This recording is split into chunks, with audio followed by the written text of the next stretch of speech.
கோவையில் சுற்றுலாத்துறை குறித்து சர்வதேச மாநாடு 2026 நடைபெற்றது. ஆகஸ்ட் 12 முதல் 15ஆம் தேதி வரை நடைபெறும் தேசிய மாநாட்டில் பல்வேறு நாடுகளை சேர்ந்த சுற்றுலாத்துறையை சேர்ந்த பிரதிநிதிகள் பங்கேற்கின்றனர்.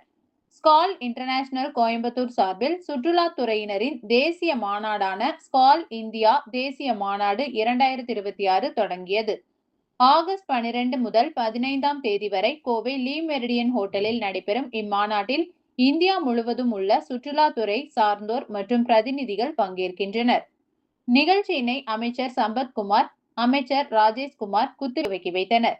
நிகழ்ச்சியில் ஸ்கால் இன்டர்நேஷனல் இந்தியாவின் தலைவர் சஞ்சீவ் மெஹ்ரா, ஜிடி குழுமத்தின் நிர்வாக இயக்குனர் ஜிடி ராஜ்குமார், ஸ்கால் இன்டர்நேஷனலின் 2027ஆம் ஆண்டிற்கான தலைவராக தேர்வான NSN மோகன், தென்னிந்திய ஹோட்டல்கள் மற்றும் உணவகங்கள் சங்கத்தின் செயல்பாட்டு இயக்குனர் சுந்தர் சிங்ராம், ஃபியூச்சர் கேமிங் மற்றும் ஹோட்டல் சர்வீசஸ் பிரைவேட் லிமிடெட் நிறுவனத்தின் பிரதிநிதி ஸ்ரீராமகிருஷ்ணா, சுகாதார மற்றும் கல்வி நிறுவனங்களின் நிர்வாக அறங்காவலர் சுந்தர் ராமகிருஷ்ணன், கோயம்புத்தூர் மாவட்ட ஆட்சியர் SINC 2026 செயலாளர் K முத்துக்குமார் ஆகியோர் நிகழ்ச்சியில் பங்கேற்றனர்.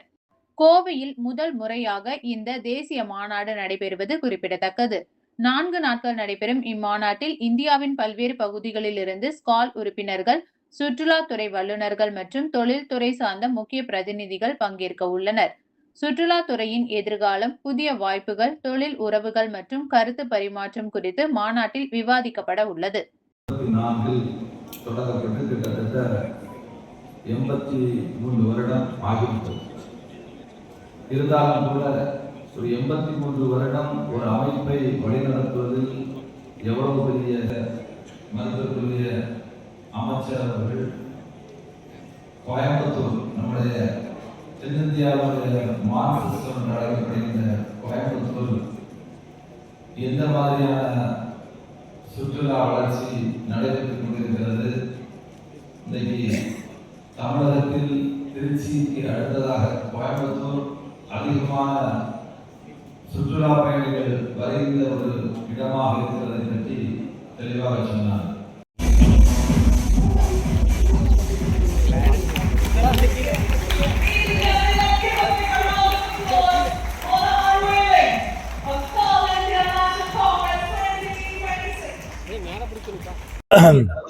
ஸ்கால் இன்டர்நேஷனல் டூரிசம் குளோபல் இந்த மாநாட்டில் கலந்துகிட்டதுக்காக நான் வந்திருக்கேன். இந்த அமைப்பை பொறுத்தவரையில் 1934 துவங்கப்பட்ட ஒரு பெரிய அமைப்பு, பழமை வாய்ந்த அமைப்பு.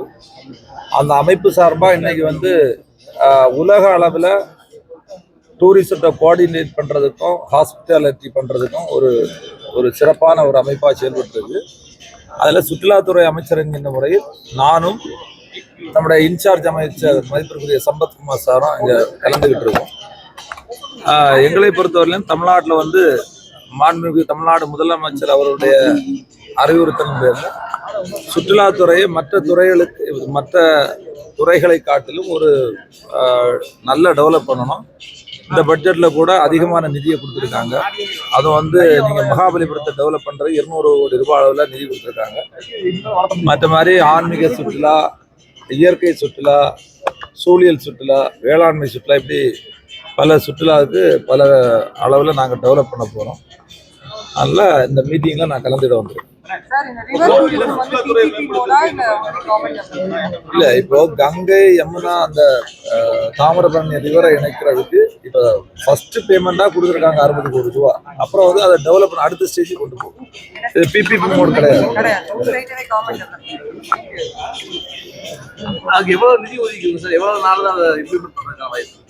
இல்லை, அதாவது ஒவ்வொரு இப்போ ஆன்மீக அளவில் இப்போ நீங்கள் பார்த்தீங்கன்னா நாகூர், வேளாங்கண்ணி, திருக்கடையூர் இதெல்லாம் இணைப்பதற்கு ஒரு பிளான் பண்ணியிருக்காங்க. அதுக்கு ஒரு அமௌண்ட் ஒதுக்கியிருக்காங்க. அதே மாதிரி இப்போ நீங்கள் பார்த்தீங்கன்னா நதிகளை இணைப்பதற்கு, ஆன்மீக தலங்களுக்கு, அதே மாதிரி ஃபாரஸ்ட், வனத்துறை, வன அளவில் உள்ள சுற்றுலா, இப்படி அதிகமான ஒவ்வொரு தலைப்பின் கீழே அந்த சுற்றுலாவுடைய இணைப்பு நடக்குது. இன்னும் கிட்டத்தட்ட ஒன்றிய அரசோடு அவங்கள்ட்டையும் சில இதுக்கு நிதி கேட்டிருக்கோம். அந்த அடிப்படையில் கிட்டத்தட்ட ஒவ்வொரு மாவட்டத்திலும் ரெவன்யூ டிஸ்ட்ரிக்ட் பார்த்தீங்கன்னா 38 ரெவன்யூ டிஸ்ட்ரிக்ட் இருக்குது. அந்தந்த ரெவன்யூ டிஸ்ட்ரிக்டில் இருக்கக்கூடிய திட்டங்களை எப்படியெல்லாம் டெவலப் பண்ணலாம், அடுத்த கட்டத்துக்கு கொண்டு போகலாம், மேம்படுத்தலாம்னு உள்ளதை ஆய்வு செய்து அதுக்கும் வந்து இந்த வரக்கூடிய எங்களுடைய துறை சார்ந்த அறிவிப்புகளை நாங்கள் வெளியிடுவோம். அதில் இருக்கு, அந்த கோவையிலே வந்து திட்டங்கள் இருக்கு, வரக்கூடிய அந்த துறை ரீதியான அறிவிப்புகளை நாங்கள் வனத்துறை கட்டுப்பாட்டில் இருக்கிற கோவை குற்றாலம் சூழல் சுற்றுலா நீண்ட நாட்களா மேம்படுத்தாம இருக்குது. வனத்துறை கட்டுப்பாட்டில் இருக்கு. நிறைய அடிக்கடி சுற்றுலாத்துறையை பொறுத்தவரையில இப்போ வந்து நீங்க சொல்ற மாதிரி ஒவ்வொரு துறையை சார்ந்து தான் இருக்கு. ஏன்னா இப்போ வனத்துறைன்னா அவங்க ஃபாரஸ்ட் என்ஓசி வாங்கணும். அதனாலதான் நாங்க வந்து டிஸ்ட்ரிக்ட் லெவல்ல ஒரு டூரிசம் டெவலப்மெண்ட் கவுன்சில், அதுக்கு சேர்மன் வந்து கலெக்டர், அதே மாதிரி ஸ்டேட் அளவுல one file system, one window system அளவில் கொண்டு வந்து எல்லாத்தையும் ஒரே டைம்ல அந்த என்ஓசி வாங்கி பண்றது மாதிரி ஒரு முடிவு எடுத்திருக்கோம். இல்லைன்னா ஒவ்வொரு துறையில இருந்து என்ஓசி வாங்கி பண்ணோம்னா கொஞ்சம் ரொம்ப டைம் ஆகுது. அதனால வந்து ஏன்னா இப்போ நீங்க பாத்தீங்கன்னா வனத்துல, அதாவது ஃபாரஸ்ட்ல பண்ணோம்னா அவங்க தான் டெரிட்டோரியல் ஆஃபீஸ், அவங்கள்ட்ட என்ஓசி வாங்கணும். ஹெச்ஆர்என்சி ஆன்மீகம்னா ஹெச்ஆர்என்சிட்ட என்ஓசி வாங்கணும். அப்புறம் இப்படி ஒவ்வொரு துறையிலையும் நிறைய துறைகளில் இப்போ வந்து WRD தண்ணியில் நதி சம்பந்தமானா WRD என்ஓசி வாங்கணும். அதனால அப்படிப்பட்ட சில 8 துறை சம்பந்தமா இருக்கு. இதெல்லாம் கோஆர்டினேட் பண்றதுக்கு நாங்கள் மாண்புமிகு சிஎம் அவருடைய கவனத்துக்கு இப்போ கொண்டு சென்றிருக்கோம்.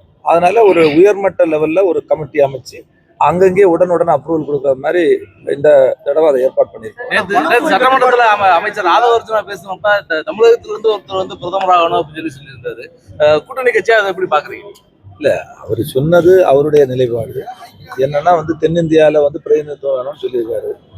அது வந்து இப்போ அவருடைய நிலைப்பாடை சொல்லியிருக்காரு. எங்களுடைய தலைவரை பொறுத்தவரையிலும் காங்கிரஸ் கட்சியினுடைய தலைவர், நாங்கள் எதிர்பார்க்கின்ற தலைவர், பாராளுமன்றத்தினுடைய எதிர்கட்சி தலைவர், அவர் எல்லாரையும் அழைத்து செல்லக்கூடிய மதிப்பிற்குரிய ராகுல் காந்தி அவர்கள் 2029 நிச்சயமாக பிரதமராக வருவார்கள். அதுல ஒரு சந்தேகமும் இருக்காது. விஜய் வந்து பிரதமர் வேட்பாளர் முன்னிறுத்துவதற்கான ஏற்பாடுகள் எல்லாமே அவங்களுடைய டீம் எல்லாமே செஞ்சுட்டு இருக்காங்க. வடமாநிலங்கள்ல வந்து அவர் தொடர்பான பிரச்சாரங்கள் யூகத்திற்கு எல்லாம் பதில் சொல்ல முடியாது. இப்போ வந்து சிறப்பா வந்து ஒரு லஞ்சம் வாங்காத, ஊழல் செய்யாத ஒரு அரசு தமிழ்நாட்டில் இருக்கு. எங்களுக்கு வந்து சிஎம் வந்து நிறைய அட்வைஸ் பண்ணியிருக்காரு. அந்த அடிப்படையில் இன்னைக்கு காங்கிரஸ் கட்சி கிட்டத்தட்ட 1967க்கு பிறகு 59 வருடம் கழிச்சு நாங்கள் வந்து காங்கிரஸினுடைய பெருந்தலைவர் காமராஜர் என்ன கனவு கண்டாரோ, அந்த தொண்டர்கள் என்ன கனவு கண்டாரோ, அந்த அடிப்படையில் இன்னைக்கு 2 அமைச்சர் எங்களுக்கு கொடுத்துருக்காங்க. நாங்கள் கூட்டணியோடு இணைந்து மக்களுக்கான வளர்ச்சி திட்டங்களை கொண்டு வரதான் எங்களுடைய இலக்கு. HRNC-யை ஒட்டி உள்ள சுற்றுலா தலங்கள்ல வரக்கூடிய சுற்றுலா பயணிகள் நான்வெஜ் போன்றவற்றெல்லாம் கோயிலே போய் சாப்பிடக்கூடிய சூழல் இருக்கு.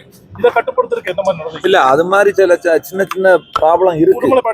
இல்ல இருக்கு, அதெல்லாம் நாங்க முறைப்படுத்திட்டு வர்றோம். ஏன்னா வந்து அதுதான் ஏற்கனவே சொன்னேன், சுற்றுலாத்துறை என்பது எங்களுக்குன்னு தனியா இடம் கிடையாது. சுற்றுலா வந்து அங்கங்க நாங்க டெவலப் பண்ணி அந்தந்த லோக்கல் பாடிகிட்ட கொடுக்குறோம். அவங்க தான் அடுத்த கட்டத்துக்கு கொண்டு போக முடியும். இப்போ கோயம்புத்தூர்ல ஒரு சுற்றுலாத்துறை சம்பந்தப்பட்டு ஒரு திட்டத்தை கொண்டு வந்தா அந்த திட்டத்தை இங்கே இருக்கக்கூடிய கலெக்டருடைய கட்டுப்பாட்டில் தான் அதை பண்ண முடியும். எங்க துறையை சார்ந்து எங்களுக்குன்னு தனிப்பட்ட இடங்கள் கிடையாது. இருந்தாலும் இதை வந்து நீங்க கண்டிப்பா மேம்படுத்தி தான் ஆகணும். ஏன்னா வந்து இன்னைக்கு வந்து சமூக வலைதளங்கள், இந்த ப்ரமோஷன், ஆர்டிஃபிஷியல் என்ன இதெல்லாம் வந்துட்டு, ஆனால் இதை வந்து டெவலப் பண்ணி நம்முடைய தமிழகம் மட்டுமில்லாமல் மற்ற மாநிலங்களில் அதிகப்படியான சுற்றுலா பயணிகளை வரவழைக்கணும். அவங்க வந்து சென்றால் அதுக்குரிய பாதுகாப்பு இருக்கணும். ஏன்னா இன்னைக்கு பாதுகாப்பாக தமிழ்நாடு பொறுத்தவரையில் ஒரு பாதுகாப்பான மாநிலமாக இருக்குது. அதனால இது இன்னைக்கு ஒரு டொமஸ்டிக் இல்லாமல் இன்டர்நேஷ்னல் அளவில் உலகத்தரம் வாய்ந்த சில நல்ல திட்டங்களை கொண்டு வரணும்னு மாண்புமிகு முதல்வர் அவர்கள் சொல்லியிருக்காங்க.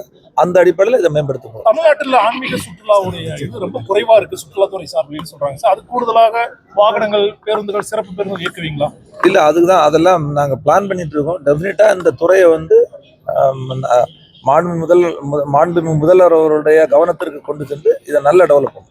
50 ஆண்டுகளுக்கு பிறகு அமைச்சரவையில் இடம்பெற்றிருக்கு காங்கிரஸ். கட்சியை வளர்ப்பதற்கான முயற்சிகள் மேற்கொண்டிருக்கீங்களா? உறுப்பினர் சேர்க்கை அதிகப்படுத்துவதற்கான முயற்சிகள்?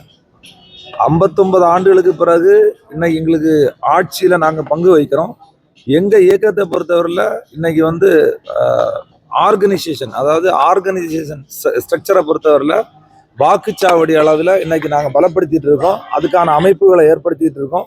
இங்கே வருகின்ற உள்ளாட்சி தேர்தலில் நாங்கள் வந்து அதுக்கு முன்னாடி எங்களுடைய ஸ்ட்ரக்சரை இன்னும் பலப்படுத்தி உள்ளாட்சி தேர்தலில் போட்டியிட்டு எங்களுடைய கை சின்னம் வெற்றி பெறுவதற்கான நிலையை நாங்கள் முன்னெடுப்போம். பாதுகாக்கப்பட்ட வனத்துறைக்கு சொந்தமாக இருக்கக்கூடிய வனத்துறைக்கு சொந்தமாக இருக்கக்கூடிய இடங்கள்ல வந்து பாத்தீங்கன்னா அத்துமீறி நிறைய பேர் உள்ள நுழைஞ்சு ரீல்ஸ் போடுறாங்க. நீர்வீழ்ச்சி இருக்கு, அது இருக்கு, இது இருக்குன்னு சொல்லிட்டு ரீல்ஸ் போடுறாங்க. இதை நம்பி போற பல பேருக்கு வந்து ஒரு அசம்பாவிதங்கள் அந்த மாதிரி நடக்கிறதெல்லாம் கூட பார்க்க முடியுற மாதிரி இருக்கு. இதை தடுக்கிறதுக்கு என்ன மாதிரி நடவடிக்கை எடுக்கலாம்? இல்லை, இப்போ நீங்க சொல்லக்கூடிய ஃபாரஸ்ட் வந்து இப்போ அதனுடைய கட்டுப்பாடு வந்து அந்த துறைக்கு தான் வருது. இது மாதிரி சில விஷயங்கள் நம்ம கவனத்துக்கு வருது. அப்போ அந்த துறையோட பேசி அங்கே வந்து அந்த பாதுகாப்பு, நீங்கள் உள்ளே போய் பார்த்துட்டு வரணும்னா அதுக்குரிய பாதுகாப்பு கொடுக்க வேண்டும் என்று ஏற்கனவே அறிவுறுத்தப்பட்டிருக்கிறது. அது மாதிரி இந்த கோஆர்டினேஷன், அதாவது எல்லாரும் சேர்ந்து கோஆர்டினேட் பண்ணி தான் அதை பண்ண முடியும். நிச்சயமாக வரக்கூடிய காலங்களில் அது மாதிரி பாதுகாப்புக்கு இப்போவே ஏற்கனவே பாதுகாப்புக்கு முதலிடமா தமிழ்நாடு இருக்கு. அந்த அளவுக்கு மக்களுக்கும் பாதுகாப்பா இருக்கக்கூடிய அளவுல ஒரு சூழ்நிலை நாங்க உருவாக்கோம். அனுமதி இல்லாத இடங்களை சுற்றுலா தளம் அப்படின்னு சொல்லி ப்ரமோட் பண்றாங்க. இல்ல அனுமதி இல்ல, அப்படி இதுவரைக்கும் அந்த மாதிரிப்பட்ட விஷயங்கள் வந்து கவனத்துக்கு வரல. அப்படி நடந்தா அதை வந்து அந்த துறையோட பேசி என்ன நடவடிக்கை எடுக்கணும்.